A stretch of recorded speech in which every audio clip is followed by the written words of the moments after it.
Okay, class, so now we're going to do Minitab Lab 2, and I want to go over some of the procedures to graph data. All right, so the first thing we want to do is bring up Minitab, and question 1 says there's 40 males and 40 females in M Health and F Health, and I put all of the Minitab data sets on the portal, or they're on a data disk in your book. But I know that some of you bought the book used, so I made sure that all of you have access to the data. So here we're going to start off with bringing up the 40 heights of males. So I'm going to bring up M Health.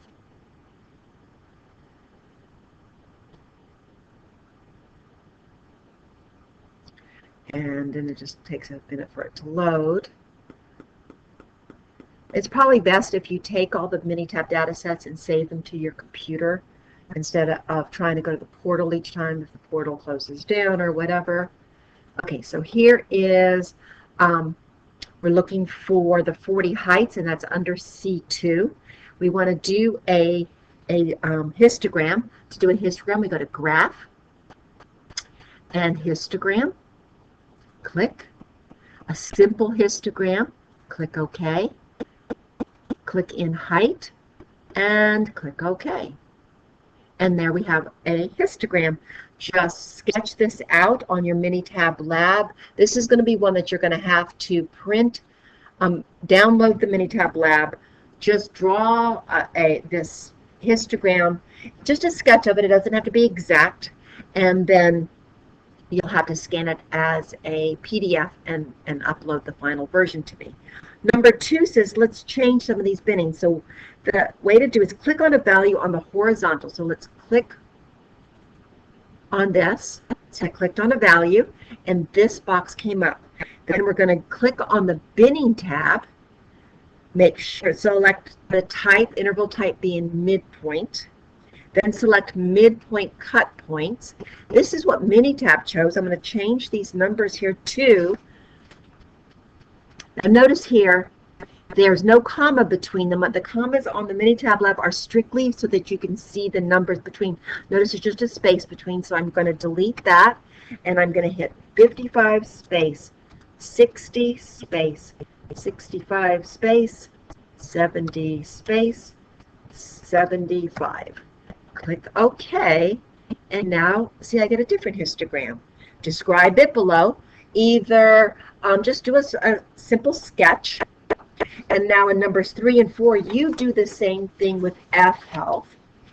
Compare the two histograms. I want you to compare those generated in number 2. This one is in number 2, and the same one you do for number 4 for females, and compare, write the conclusions, just kind of you can say pretty much anything you wanted to say about that. Now I'm going to do a stem plot. To do a stem and leaf plot, you've read about them in the book. Let's go to Graph.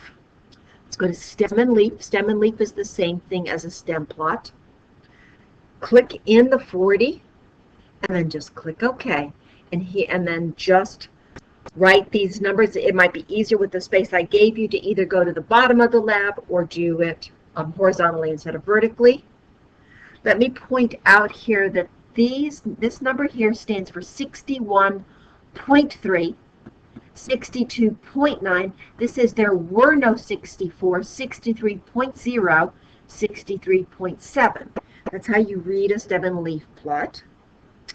And you're going to be doing the same thing with female height in numbers 7 and 8.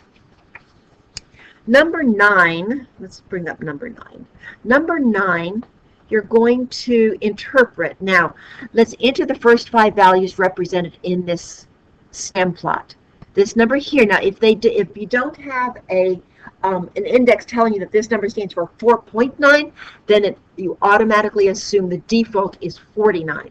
So the first number is 49. There are no 50s, there are no 60s. The next number is 73.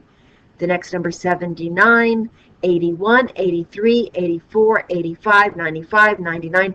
No 100s, 111, 112, 127, 130, and so forth. What does the 3 in the left-hand column, the far left column, indicate? It says we have 3 values up to that point. Those 3 values are 49, 73, and 79.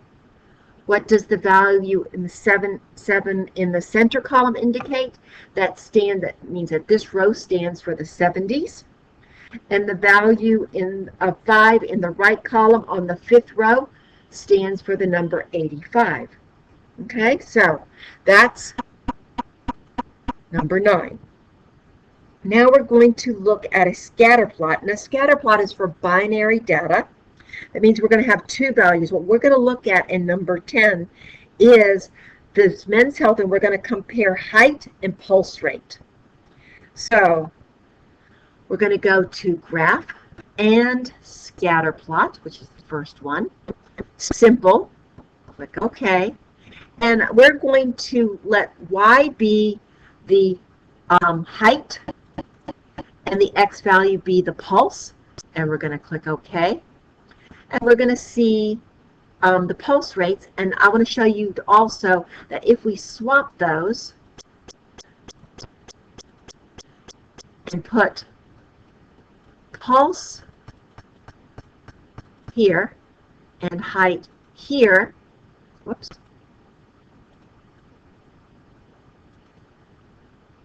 we get a completely different one. What this scatter plot looks to me like, and the way to interpret this, is that height has no influence on the pulse. Okay, so you're going to be doing the same thing with bears, and bears is another data set. You're going to be comparing length and chest measurements. All right, so that's scatter plots. We also have a Pareto chart, and we're going to enter in the Pareto chart. Next, I'm going to open up a new window, and I'm going to put in here my job sources. So I'm going to call this column sources, and in sources, I'm going to do ads. Now see, as soon as I put words in here and not numbers, it became a text file. These are search firm, and then I have network, and last I have mailings. Over here I'm going to put in frequency, and these will be the numbers: 56, 44, 280, and 20. To do a Pareto chart, it's the only one we go to that we do not go to graphs, and we're going to go to quality tools and Pareto chart under stat, quality tools, Pareto chart. Click.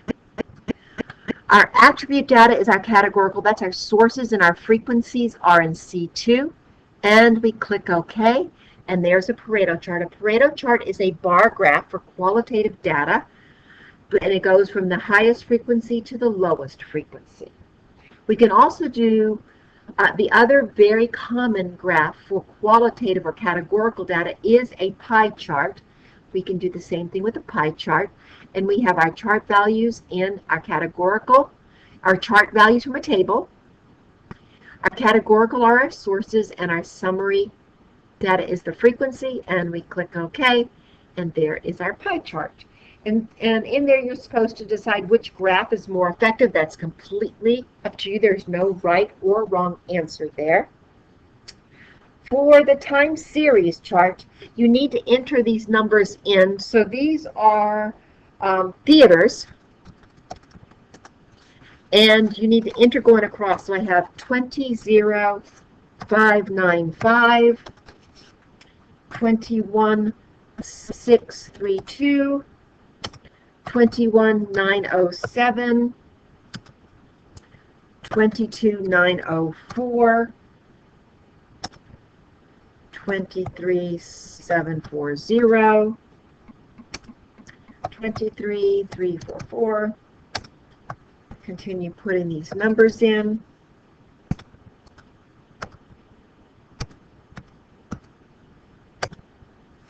I'm going to stop here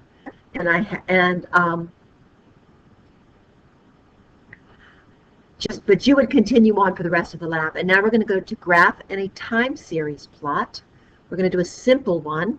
And I have the theaters, and my time scale is, I'm going to go calendar, and this is by year. And I'm going to start with 1987. And the increments is 1 year. And I click OK and click OK one more time. And you see 1987, 1988, 1990. Yours was going to go longer than this, but it's essentially the same idea. So that is some different graphs that we can look at in Minitab. If you have any questions on this, please email me. I hope these labs are helping you with these procedures, lecture procedures are helping you with your Minitab labs. Okay, so that is the end of Minitab Lab 2. Thank you for listening.